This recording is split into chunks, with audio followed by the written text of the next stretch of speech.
สุขแม่ที่กันเองโดนเสียการต้นไม้ที่พุทธเจ้าและกันพิสิทธิ์เจ้าตัวมาแต่ที่พุทธสวรรค์เขาคนช่วยตัวแต่ที่กันช่วยตัวตัดแต่ที่ลายก็คงรักษาที่ปุยไม่มาปุยแต่เวลาให้เวลาที่ตัวตะกัน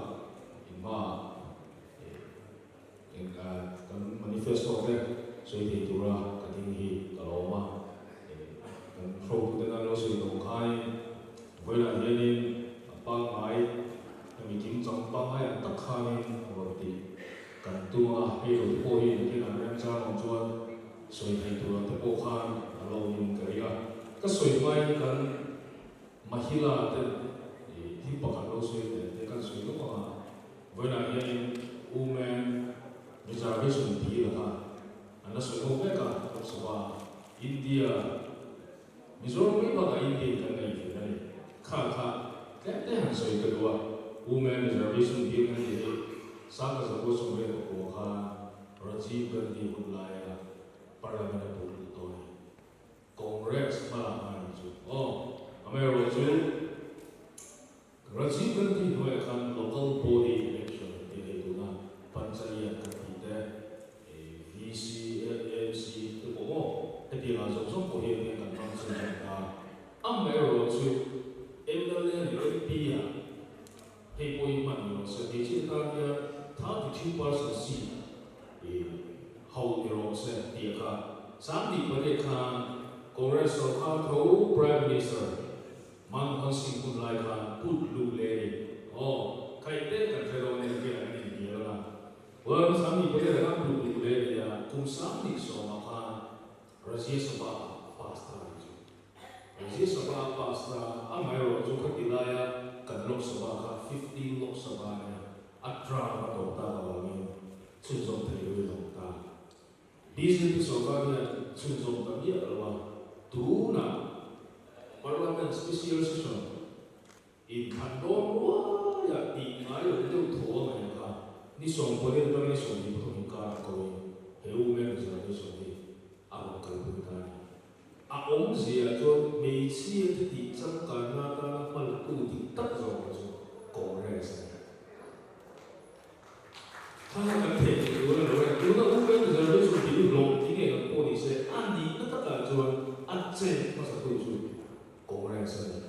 รัสเซียกันเดียนพูดนะมันพอสิ่งเดียนรัสเซียมันก็สมัยกันที่ไปจดทุกส่วนโลกสมัยวันนี้ก็รู้ว่าสิ่งนี้ฉันจะก็ภาษาเดียนส่วนapa sahaja susu cuma kalau hewan bisa disontin zoga lo ne jo duni tadi kodo kata terlalu cenderung he bi lagi kalau kita tetap tujuan logo polisi dia bagi poin itu tahu mana census delimitation exercise itu kalau poin masuk mana bisa disokan mulainya covid itu nama census kan itu loh census kan itu bisa dengan Cinaอันที่นี่จะทำไงข้าวขาทิ้งจุเลยปลายเงินที่ไม่ได้ช่วยส่งสายส่งเดือโลกสภาพสีที่มีการพุ่งข้าสีตั้งหลังไม้โดนช่วยสีตั้งหลังนี้เนี่ยว่านี่กูไม่ได้ช่วยนักบินโดนอยู่ที่การสีพอดีละอันคุณการจวนสามส่งเดือนตะกัวเวลาโมนี่ที่การทุกทีโดนเนี่ยจู่ๆนะจีน่ามาฮิลาเป็นมินซ์มินเงินนายข้ากันสวยเสียอาตัวคนที่รู้อาเซียนเนี่ยก็จะทำตลอดเลยเพราะเรื่องนี้เนี่ยมันนิเฟสโต้หนึ่งตัวทรัมป์คุยนะเดียมิโซรัม Economic Development Initiative แบงกี้เดียเรียนก็ต้องสุดท้ายตรงกับมาจน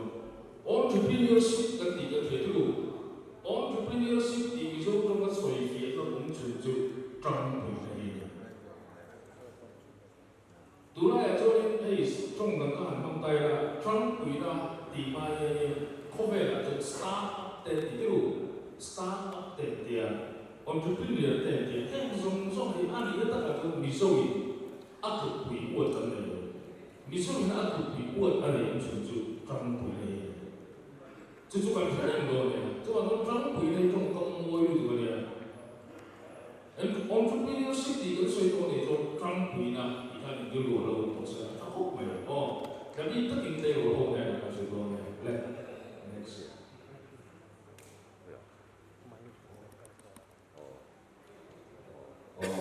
Chiếm rồi đúng không chuyện nào? Nãy kia nào cũng hay cắn phản này, cắn thịt mà cắn theo mình xé chui cắn câu có bằng à?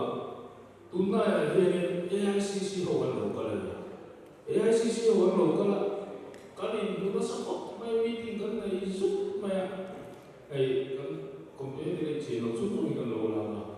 Chú mà chú thì quay một tốt đâu có mình cái gì à? Hết rồi cái cô thì company thì rồi thì tụi nó mới thể mà sẽ cần hỗ trợ một cái thứ này là cái thứ phải có sự chế độ mày mà cũng mà lại phải không những cái dễ em mày chú bằng cho nên thì cái mà đi bộ khăn tụi nghe thì là khác cần thiết phía ai mà rồi anh ta xa này anh ra thì phải không ra thì chưa đạt thì đạt rất mày rồi nó cần phải này phối tụi nó phải lại tập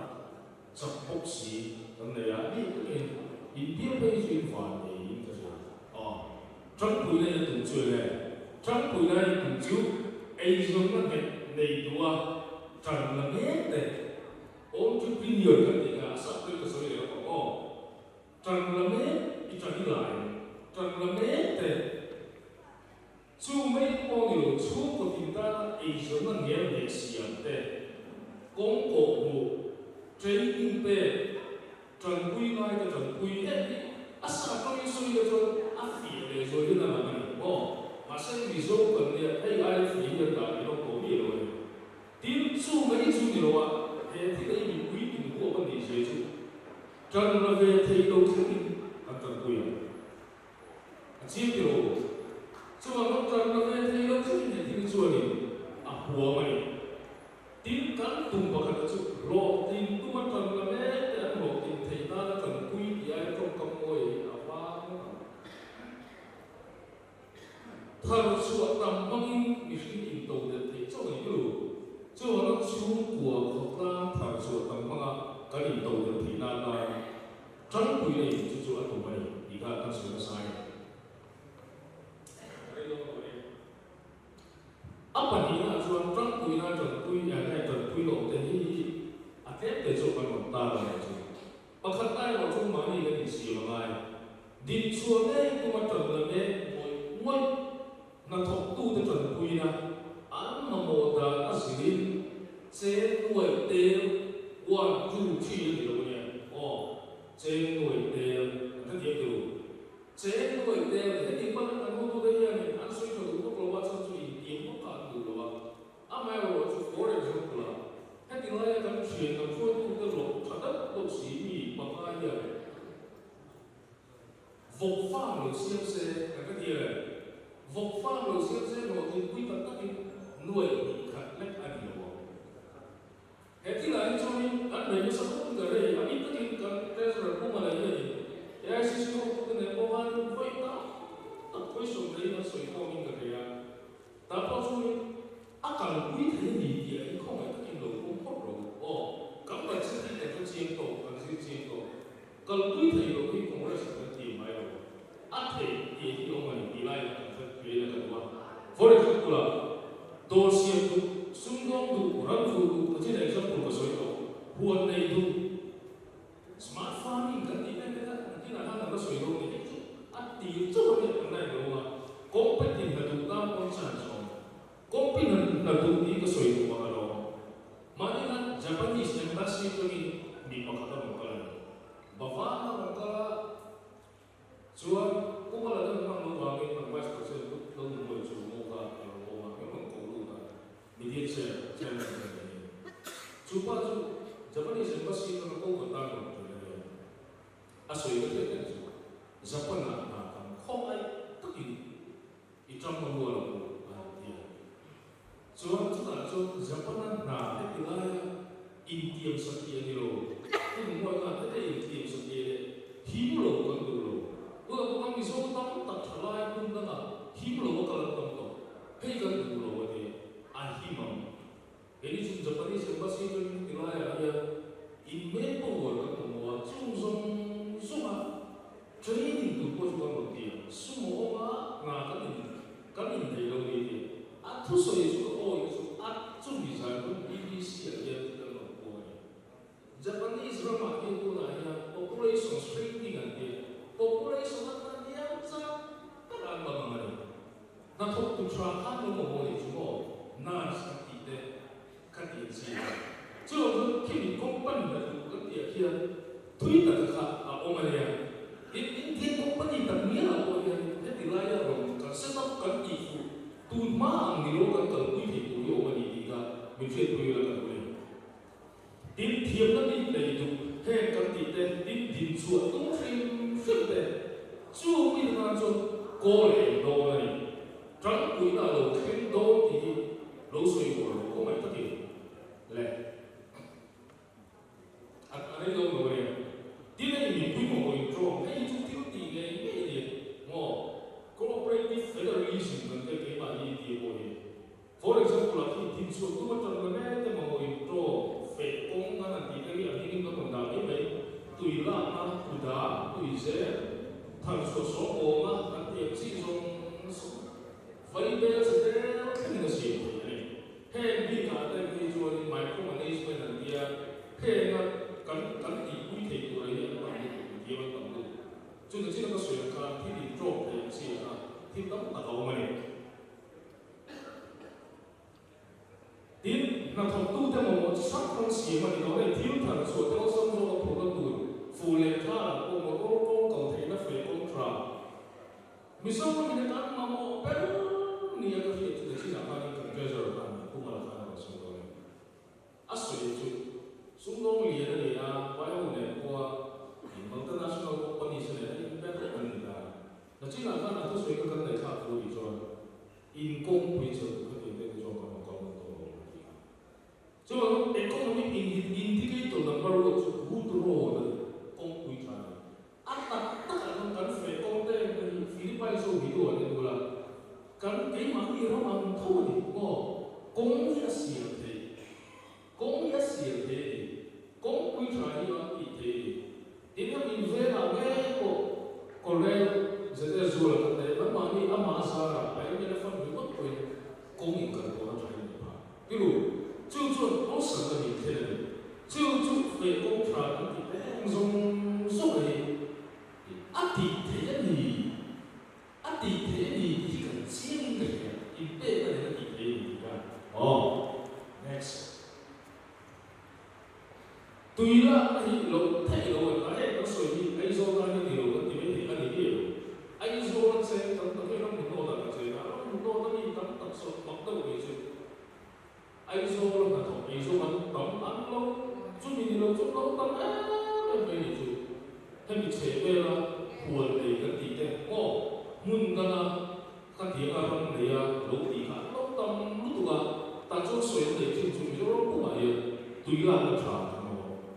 tùy là nó trả cái gì đấy cái thì nó sao và tùy là nó trả cái gì đấy tùy là nó soi cho ai số cái này mà sẽ lấy để cô nó không mấy thế tùy là nó trả cái gì mình mất tuổi rồi giàu khát economy là Asia thì chứ chúng mà nghĩ là Asia số là số sinh số giàu khát số là tuy là nó chào mà khát không sẽ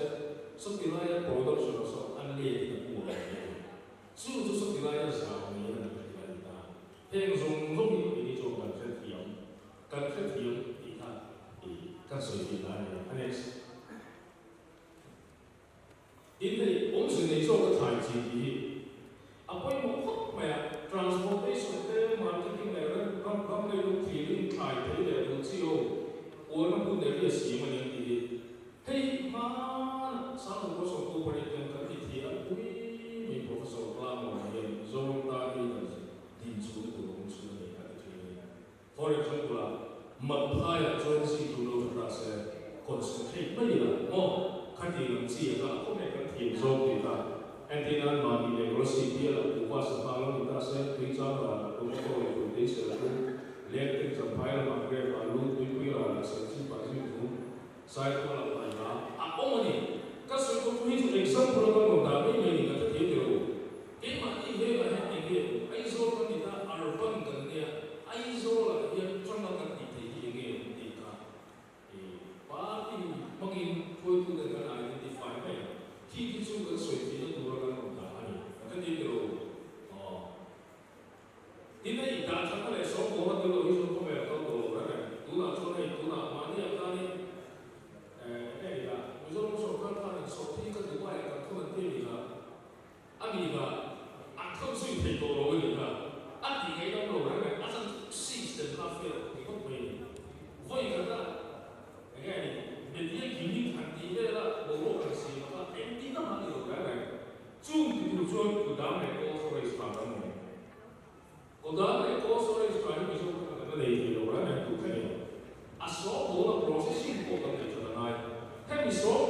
processing kan ti thak so tang tura khi ka mu ve la chuan Missouri kuita kan maso thai na ta ka sumla lu thai na ta ka ni lo ve ko chi lo tu kan thai ka koi ada ka ko nei la tu na ko kan boi na chu pe loi au na ka ne ni tu mai ya ka ti chi ko se ni yo ni no ta khi kan economy khi ka kan so ni na tu kan so ta thak pa le so mo ni a ki ni đến khi thấy là thải về nó là thải thì thực tế khi chúng agriculture đi sâu càng thì cả cái agriculture lúc vậy cậu mà ăn nó bồi bồi nó sắc khổ không có điều lắm mà nó cái nghe chỉ không thấy mà mình thiếu tập tham nóตัวkhi phố là đủ mà nó có bồi vấp mà không hay dùng số này cũng là sự chú mình thấy cái bồi bồi cần thì cái trong cái ta là đi最初给马地人那大家一本得个地方嘅，中國當中嘅係我冇問題，咁求生人哋有嘅。Next，因為 agriculture 唔係economics 咁啦，economics 嗰陣時叫做讓你個馬數到嘅number one規模就，technology 嘅呢個 agriculture take off from 嚟嘅，所以用這種互聯網嚟引導嘅乜事啊？所以如果中山可能就我们做的店就，如果我因为 agricultural marketing 跟店啊，收到那个通讯 platform 是的 ，market 都都是接了你啊，但我们开发的程度不可能会提高，不是这个做不过是的。example 那你那个如果就，生意那个按容量那个开容量的那个，这多少然后，那个你说那个很多 profile 有，就。motor ka provide sa tira wala ito ay ako practice na ni so ito po sa pagduluan ko na sa ay so na ito sa pa buat tayo ram ni sa so ito ka na na rin sa dukan ko puchade ka ko man no ya kitu sa tiya tipo na swelya khai thác với bí rồi anh đi đi tu ra sự tâm hồn bí rồi và mình như số anh ấy lâu đi đi number one và đến sự cần sai là number one đi nữa cho nên là chúng tôi phải làm à xong rồi cùng ra sự bị quý về bị quý sĩ cho nên là chúng ta là đang sống với tôi như vậy và thật là nó đủ như vậy chú ý cho chi một việc next ini apa kita saat haji kita lagi lagi kontak farming nanti company dia apa dia kan dia kalau dia pergi cuma dia apa cuma itu cuma dia apa apa yang mau dia itu coastal bukan apa yang mau itu ada apa yang mau apa marketing dia orang itu cuma orang dia orang itu orang Thai kalau tôi thấy là luôn cảm động thì rồi áp dụng thì organic cái anh đủ anh ta là có cảm thật số đi ra áp dụng đủ cái này tôi cũng cảm thấy rồi và sau anh này sau khi thế thì anh là cũng có rồi tôi có nhiều từ cái rồi cho mà rồi nên không có những cái này thì rồi cái này thì này là sau khi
rồi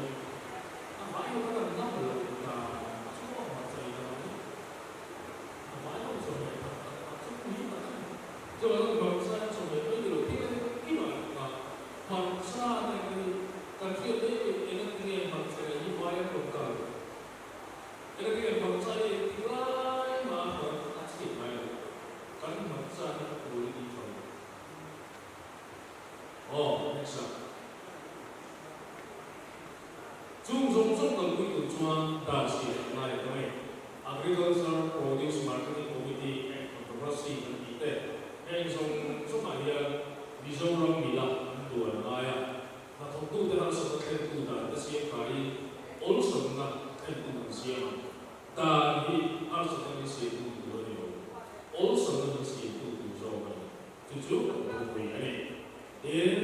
mà đi buổi trưa này ta phải đầu ta sau ta được tập trung chơi làm gì mà hôm nay cũng để sân khấu là bây giờ nó cũng rất là có gì nào để mình quý một chuyện thì mà Primary Agricultural Credit Society self-help group của mình không phải thì cho lại cái plan của mình có tất cả xem mà hey Mizoram State Entrepreneurship Development Program đấy thì là những skill development cái IT cái dùng giúp để entrepreneurship cái Trump cái gì đó là có entrepreneurship cái Trump cái gì đó thì là những mà nó sao sao là tung mình cái ha so itu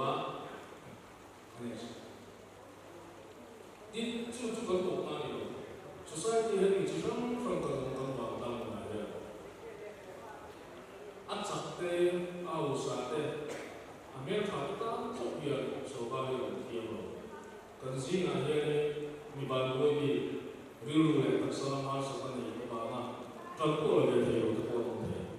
chú cho mình cũng là để nó chú hậu ta bị cho social security scheme siêu nó này đây là anh đây tu mấy bao anh đồng lối đi của anh ấy lên công cụ tệ anh sẽ này sẽ có những cái của rất rồi Congress party về thì nó sẽ có tăng tính sẽ tu mặc thật anh ấy lại rồi cần có những suy nghĩ sâu trong này su nó sẽ bị quy tâm sâu thì cái thổ mai đồn mai này thì cái đồ cái thổ mai là cái phá hiện đồn mai cái này đồn thì cái một cái chức năng trong trên là sự cho phép mà em nói những cái anh thì là cũng là sự policy của thì là của thì cũng cái cái những cái sản cái hàng chủ là có hôm nay thì ra được thì nó tất phải được ra cho thì thiên là hậu mấy thì mà sẽ thì ra được thì nó sẽ tất ra cho đi rồi nó phải cả luôn đi kan hồn nó gì cái đó là không căn thì ai rồi là không có hồn sự ta số ba có chung của có lâu ngày nay cần ta cho sự policy hồn ấy thì cái này nên lâu rồi sẽ ta sẽ mà sẽ chẳng là cái sự policy nhiều vì thực tế nó lại ta cần chuẩn quy định sự mà điều cái đồ冲đầu này cho các nó thuộc đại đấy đồ xin chung của các đồ cái những chỗ gì xuống có nhiều môn đều được cáiการcho các này của mấy thầy mà sẽ thì lại mình ta cho nó khác và anh đi hẳn số của người ta cho cái đồ trần quy na ăn quy tất cả trần quy na ăn được là lấy rèm là